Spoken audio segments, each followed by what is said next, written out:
Selamat pagi, kami dari kelompok 4, keperawatan 6B.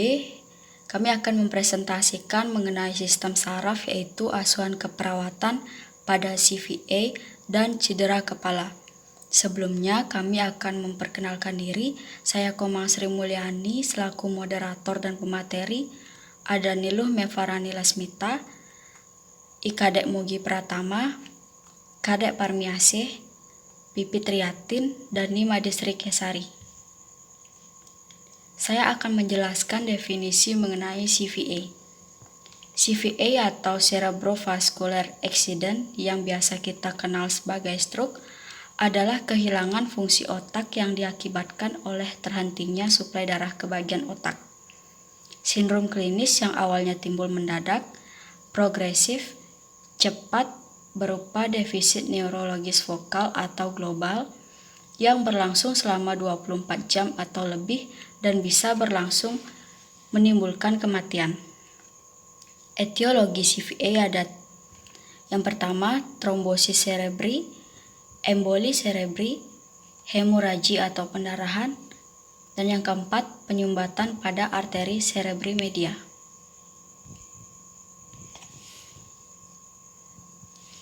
Klasifikasi CVA ada dua, yaitu stroke hemoragik dan stroke non-hemoragik atau stroke iskemik. Stroke hemoragik merupakan pendarahan cerebral dan mungkin peredaran subaranoid yang disebabkan oleh pecahnya pembuluh darah otak pada bagian tertentu. Di mana stroke hemoragik ini terdapat dua klasifikasi, yaitu yang pertama, pendarahan intracerebral, yang kedua, pendarahan subarachnoid. Dan klasifikasi CVA yang kedua yaitu stroke non-hemoragik atau stroke iskemik, biasanya berupa iskemia atau emboli dan trombosis cerebral yang terjadi pada saat beristirahat, bangun tidur, atau di pagi hari. Klasifikasi stroke non-hemoragik ini ada tiga, yaitu TIA, trans ischemic attack, yang kedua stroke involusi, dan yang ketiga stroke complete. Selanjutnya saya akan melanjutkan tentang WOC CPA. Bisa langsung dilihat di slide-nya. Yang selanjutnya, asuhan keperawatan CPA. Yang pertama pengkajian, yang kedua diagnosa, yang ketiga intervensi, keempat implementasi, yang kelima evaluasi. Di pengkajian adalah pemikiran dasar yang bertujuan untuk mengumpulkan informasi atau data tentang klien agar dapat mengidentifikasi, mengenal masalah-masalah kebutuhan kesehatan dan keperawatan klien baik fisik, mental, sosial, dan lingkungan. Pengkajian sekunder, identitas pasien, riwayat penyakit sekarang, riwayat penyakit dahulu, riwayat penyakit keluarga, dan yang kedua pengkajian primer ABCDE. Selanjutnya analisa data. Nama Tuan R, umur 58 tahun, ruang rawat IGD. Diagnosa medis CPA. Alamat Desa Alasangker, Desa Pendem. Data fokus subjektif. Keluarga mengatakan pasien mengalami sesak. Objektif respirasi 28 kali per menit, GCS E2, P2, M4. Napas pasien tampak pendek dan cepat. Irama napas tidak teratur, suara napas tidak rongki, tampak adanya penggunaan otot bantu pernapasan. Etiologi, peningkatan tekanan iskemik, aneurisma, perdarahan arachnoid atau ventricle, hematoma cerebral, peningkatan tekanan intrakranial, tekanan saluran pernapasan, ketidakefektifan pola napas. Problem ketidakefektifan pola napas. Data fokus yang kedua yaitu subjektif. Keluarga pasien mengatakan pasien tidak dapat bergerak dan tubuhnya kaku. Objektif, pasien tampak lemah, GCS E2, P2, M4. Tangan dan kaki kiri tidak dapat digerakkan, mobilitas pasien tergantung total. Etiologi, trombos atau emboli di cerebral. Suplai darah ke jaringan cerebral tidak adekuat, hemisfer kiri, hemifarese atau hemiflegi kanan, hambatan mobilitas fisik. Problemnya, hambatan mobilitas fisik. Diagnosa. Yang pertama, ketidakefektifan pola napas berhubungan dengan depresi sistem saraf pusat ditandai dengan penekanan saluran pernapasan akibat tekanan intrakranial.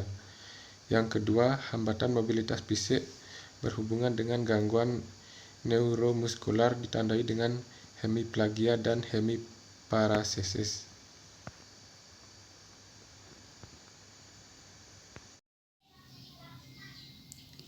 Intervensi dari CVA yaitu dilakukan pada tanggal 3 Maret 2021 pukul 09.00 WITA dengan diagnosa pertama yaitu ketidakefektifan pola nafas berhubungan dengan depresi sistem saraf pusat ditandai dengan penekanan saluran pernafasan akibat tekanan intrakranial.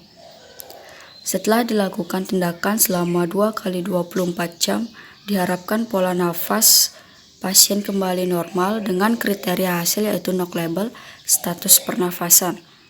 Hasilnya frekuensi pernafasan pasien normal, kepatanan jalan nafas, dan saturasi oksigen. NIC labelnya yaitu monitor pernafasan. Yang pertama, monitor kecepatan irama, kedalaman, dan kesulitan bernafas. Yang kedua yaitu monitor pola nafas. Ketiga, monitor saturasi oksigen pada pasien yang tersedasi sesuai dengan protokol yang ada. Yang keempat, auskultasi suara nafas. Catat area di mana terjadinya penurunan atau tidak adanya ventilasi dan keberadaan suara nafas tambahan. Yang kelima yaitu auskultasi suara nafas setelah tindakan dan untuk dicatat.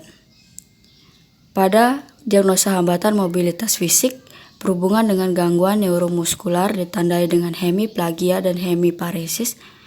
Setelah dilakukan tindakan selama 2 kali 24 jam, diharapkan pola nafas pasien kembali normal dengan kriteria hasil yaitu NOC label status neurologi pusat kontrol motorik. Yang pertama yaitu tidak terjadi atrofi otot. Yang kedua, sendi tidak kaku. NIC label yaitu terapi latihan mobilitas sendi. Yang pertama, tentukan batasan pergerakan sendi dan efeknya terhadap fungsi sendi. Yang kedua, jelaskan pada pasien atau keluarga manfaat dan tujuan melakukan latihan sendi. Yang ketiga, monitor lokasi dan kecenderungan adanya nyeri dan ketidaknyamanan selama pergerakan. Yang keempat, lakukan latihan room pasif atau room aktif sesuai indikasi. Yang kelima, instruksikan pasien atau keluarga cara melakukan latihan room pasif maupun room aktif.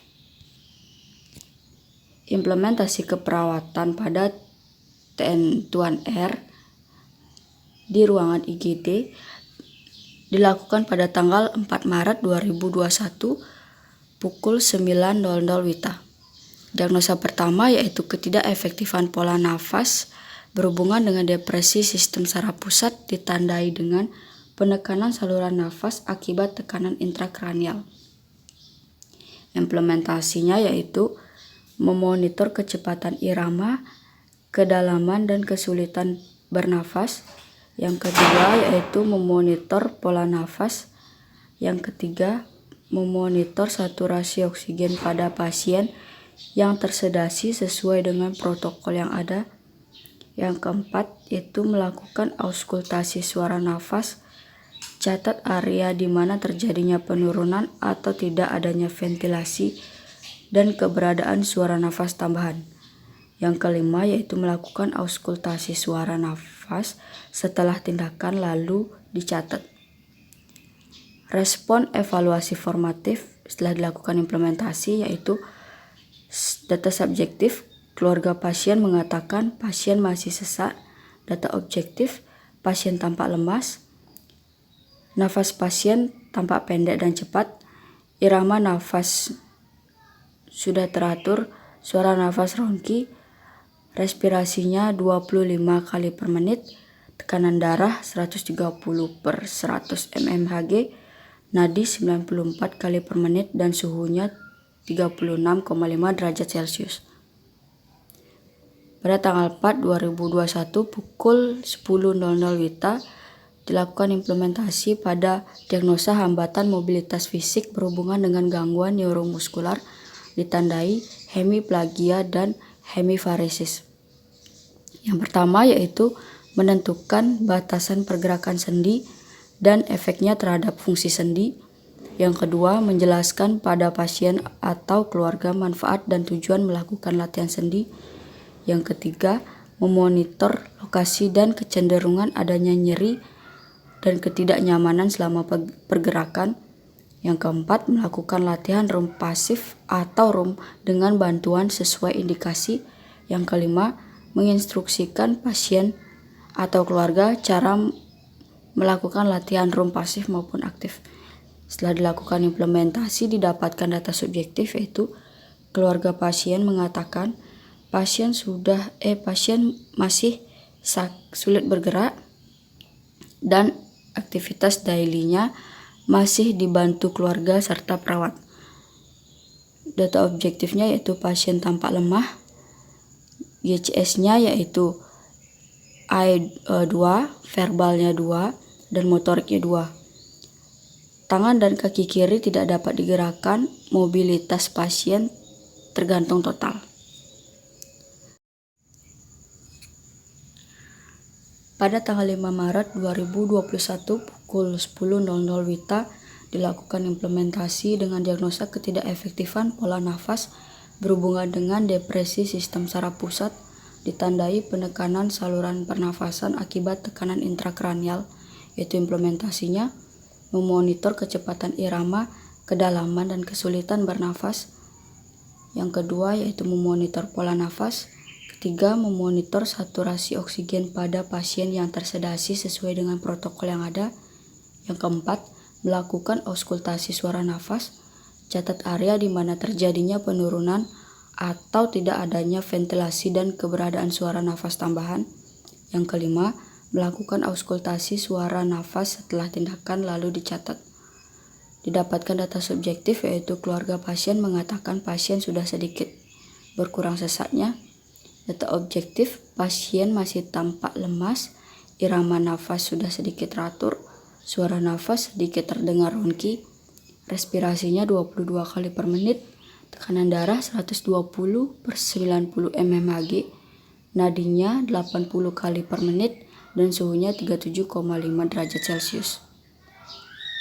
Pada tanggal 5 Maret juga dilakukan implementasi hambatan mobilitas fisik berhubungan dengan gangguan neuromuskular ditandai dengan hemiplagia dan hemiparesis.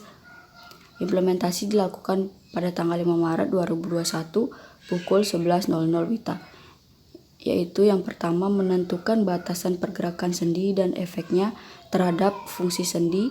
Yang kedua, menjelaskan pada pasien dan keluarga manfaat dan tujuan melakukan latihan sendi. Yang ketiga, memonitor lokasi dan kecenderungan adanya nyeri dan tidak kenyamanan selama pergerakan. Yang keempat, melakukan latihan RUM pasif atau RUM dengan bantuan sesuai indikasi. Yang kelima, menginstruksikan pasien atau keluarga cara melakukan latihan RUM pasif atau RUM aktif. Didapatkan data subjektif yaitu keluarga pasien mengatakan pasien masih sulit bergerak dan aktivitas daily-nya masih dibantu keluarga serta perawat. Data objektif, pasien tampak lemah, GCS-nya I-nya 2, verbal 2, dan motorik 4. Tangan dan kaki kiri tidak dapat digerakkan, lalu mobilitas pasien masih tergantung total. Evaluasi sumatif pada Tuan R yaitu dilakukan pada 5 Maret 2021 pukul 16.00 WITA. Diagnosa pertama yaitu ketidakefektifan pola nafas berhubungan dengan Depresi sistem saraf pusat ditandai dengan penekanan saluran pernafasan akibat tekanan intrakranial. Evaluasi sumatifnya yaitu data subjektifnya, keluarga pasien mengatakan pasien masih sedikit sesak. Data objektifnya, irama napas pasien sudah sedikit teratur, suara nafas sedikit terdengar ronki, respirasinya 21 kali per menit, tekanan darah 120/80 mmHg, nadinya 90 kali per menit, suhunya 36,5 derajat Celcius. Analisanya belum tercapai, yaitu planningnya pertahankan intervensi. Diagnosa hambatan mobilitas fisik berhubungan dengan neuromuskular ditandai dengan hemiplagia dan hemiparesis, yaitu evaluasi sumatifnya, data subjektif, keluarga pasien mengatakan pasien belum mampu bergerak. Data objektifnya, pasien masih tampak lemah, GCS-nya I2, verbal 2, dan motorik 4, tangan dan kaki kiri tidak dapat digerakkan, mobilitas pasien masih tergantung total. Analisanya belum tercapai dan planningnya pertahankan hipertensi. Selanjutnya yaitu ada cedera kepala. Cedera kepala atau trauma kepala merupakan kondisi di mana struktur kepala mengalami benturan dari luar, berpotensi timbulnya gangguan pada fungsi otak. Beberapa kondisi pada cedera kepala meliputi luka ringan, memar di kulit kepala, bengkak, pendarahan, dislokasi, patah tulang tengkorak, dan gegar otak, tergantung dari mekanisme dan parahnya cedera yang dialami. Selanjutnya yaitu ada epidemiologinya. Menurut ahli Riskesdas 2018, prevalensi kejadian cedera kepala di Indonesia berada pada angka 11,9%. Cedera pada bagian kepala menempati posisi ketiga setelah cedera pada anggota gerak bawah dan bagian gerak atas dengan referensi masing-masing 67,9% dan 32,7%. Selanjutnya yaitu ada etiologi. Yang pertama, pukulan langsung, rotasi atau cerebral, tabrakan benda, peluru, trauma saat lahir. Selanjutnya yaitu ada tanda dan gejala. Yang pertama ada cedera kepala ringan seperti kebingungan. Yang kedua cedera kepala sedang seperti gangguan kesadaran. Dan yang ketiga, cedera kepala berat seperti amnesia bahkan fraktur. Selanjutnya yaitu ada klasifikasi. Yang pertama ada klasifikasi ringan, GCS-nya itu 13-15. Dapat terjadi kehilangan kesadaran atau amnesia tetapi kurang dari 30 menit. Yang kedua, selanjutnya tidak ada kontusio tengkorak, tidak ada fraktur cerebral atau hematoma. Dan yang berikutnya yaitu ada klasifikasi sedang, GCS-nya itu 9-12, kehilangan kesadaran dan atau amnesia lebih dari 30 menit, tetapi kurang dari 24 jam, dapat mengalami fraktur tengkorak. Selanjutnya klasifikasi berat yaitu GCS-nya 3-8, kehilangan kesadaran dan atau terjadi amnesia lebih dari 24 jam. Juga meliputi kontusio cerebral, laserasi atau hematoma intrakranial. Selanjutnya yaitu ada pemeriksaan fisik. Yang pertama bukti eksternal trauma atau memar. Yang kedua tanda fraktur basis krani. Yang ketiga tingkat kesadaran. Yang keempat yaitu refleks pupil. Selanjutnya yaitu ada pemeriksaan penunjang. Yang pertama pemeriksaannya itu ada pemeriksaan radiografi. Yang kedua CT scan kranial. Selanjutnya yaitu ada penata laksanaannya. Yang pertama ada inkubasi, kedua pemeriksaan neurologis, yang ketiga pemberian obat anti kejang dan natrium bikarbonat, yang keempat scan tomografi, yang kelima terapi hiperventilasi, yang keenam pemberian analgesik, yang ketujuh ada cairan infus dextrosen 5%. Nama saya Pipi Triatin. Di sini saya akan melanjutkan penjelasan dari teman saya, yaitu tentang komplikasi pada cedera kepala. Yang pertama ada edema paru, yang kedua bisa menyebabkan kebocoran cairan cerebrospinal, yang ketiga fistel carotis cavernosus. Yang keempat ada diabetes insipidus. Yang kelima pendarahan intrakranial. Adapun asuhan keperawatan cedera kepala yaitu ada pengkajian, diagnosa, intervensi, implementasi, dan evaluasi. Pengkajian merupakan pemikiran dasar yang bertujuan untuk mengumpulkan informasi atau data tentang klien, agar dapat mengidentifikasi, mengenal masalah-masalah kebutuhan kesehatan dan keperawatan klien, baik fisik, mental, sosial, dan lingkungan. Yang pertama ada pengkajian sekunder yaitu identitas pasien, riwayat penyakit sekarang, riwayat penyakit dahulu, dan riwayat penyakit keluarga. Yang kedua ada pengkajian primer yaitu ABCDE, yaitu A adalah Baik, selanjutnya saya akan menjelaskan intervensi. Rencana tindakan keperawatan dengan inisial klien Nyonya W di ruangan IGD. Tindakan keperawatan ini dilakukan pada hari Rabu tanggal 3 bulan Maret tahun 2021 pukul 8.05 WITA dengan diagnosa keperawatan tidak efektifnya pola napas berdasarkan depresi pada pusat napas di otak ditandai dengan hipoksia jaringan. Untuk rencana tindakan keperawatan NOC dan NIC. Untuk NOC-nya setelah dilakukan asuhan keperawatan selama 2x24 jam diharapkan frekuensi pernapasan normal, kepatenan jalan napas normal. Untuk NIC-nya yang pertama itu hitung pernapasan pasien dalam 1 menit. Yang kedua, bersihkan mulut, hidung, dan sekresi trankea dengan tepat. Yang ketiga, pertahankan kepatenan jalan napas. Yang keempat, siapkan peralatan oksigen. Yang kelima, monitor aliran oksigen. Dan yang keenam, monitor alat atau perlengkapan atau perangkat pemberian oksigen. Next,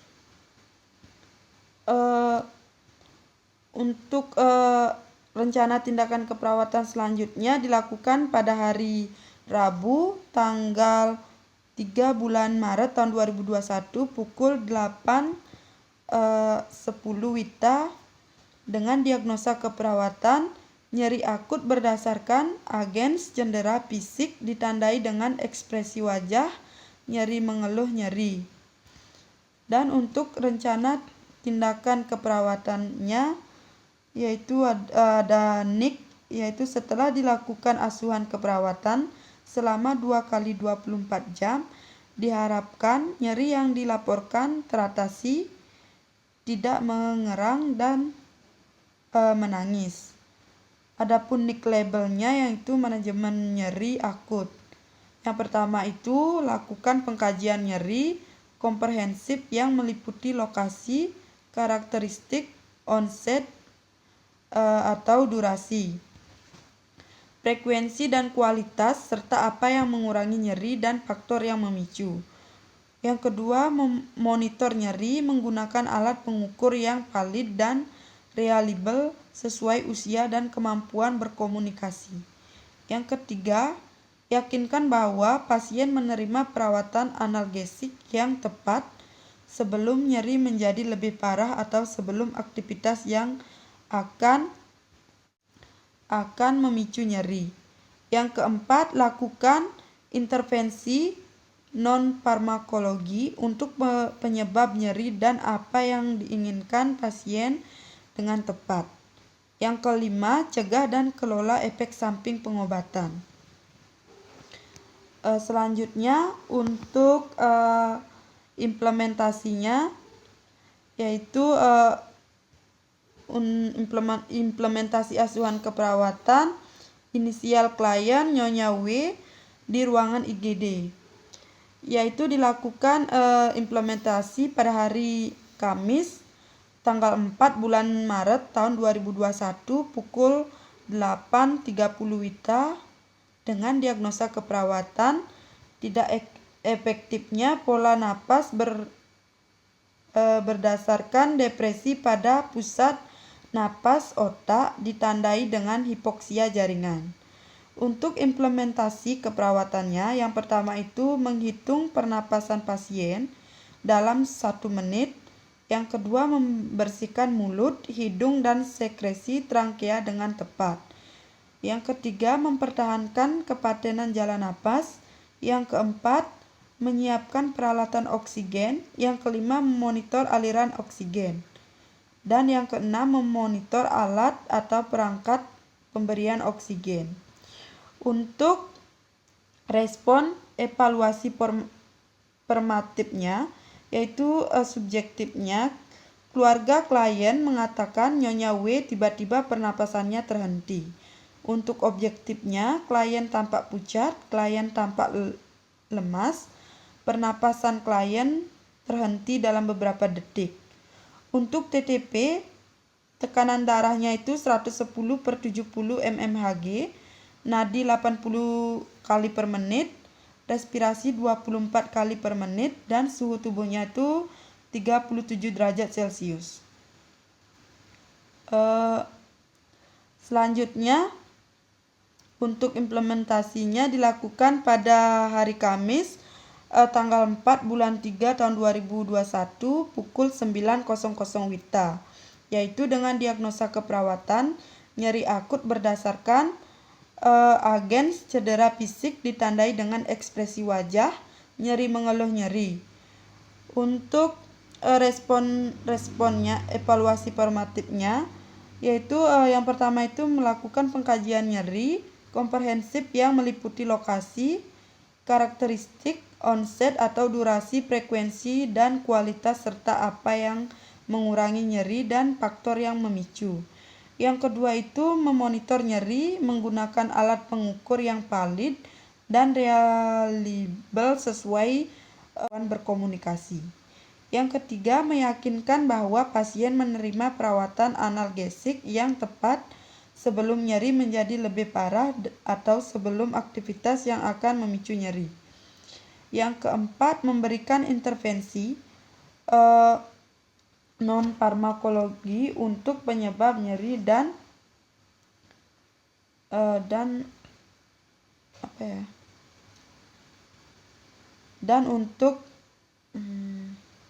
untuk subjektifnya itu Nyonya W mengatakan Nyonya W merasakan nyeri di kepala. Objektif, klien tampak mengerang, kesakitan, klien tampak pucat. Untuk P-nya benturan keras pada kepala. Untuk Q seperti tertekan. Untuk R-nya kepala, S-nya 5, dan T tiba-tiba. Untuk subjektifnya itu Nyonya W mengatakan tidak ingin dan merasa takut untuk mengonsumsi obat-obatan untuk mengurangi nyeri. Objektifnya, pasien tampak tidak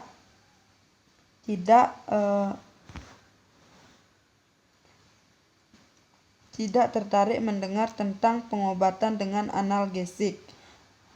Selanjutnya, klien tampak cemberut. 2021 pukul 9.00 WITA. Untuk nyeri akut berdasarkan agens cedera fisik ditandai dengan ekspresi wajah, nyeri mengeluh nyeri. Yang pertama itu melakukan pengkajian nyeri komprehensif yang meliputi lokasi, karakteristik, onset atau durasi, frekuensi, dan kualitas serta apa yang mengurangi nyeri dan faktor yang memicu. Yang kedua, memonitor nyeri menggunakan alat pengukur yang valid dan reliable sesuai usia dan kemampuan berkomunikasi. Yang ketiga, meyakinkan bahwa pasien menerima perawatan analgesik yang tepat sebelum nyeri menjadi lebih parah atau sebelum aktivitas yang akan memicu nyeri. Yang keempat, memberikan intervensi non-farmakologi untuk penyebab nyeri dan Untuk subjektifnya, Nyonya W mengatakan nyeri sudah mulai berkurang. Objektif, klien tampak lebih semeringan dan tenang. Untuk P-nya benturan keras pada kepala, Q-nya seperti ditusuk-tusuk, R-nya kepala, S4T tiba-tiba. Untuk subjektifnya, Nyonya W mengatakan mau mulai mengkonsumsi obat-obatan yang dianjurkan dan mengatakan sudah tidak akut. Untuk objektifnya, klien tampak antusiasi dan mulai mau mengkonsumsi obat.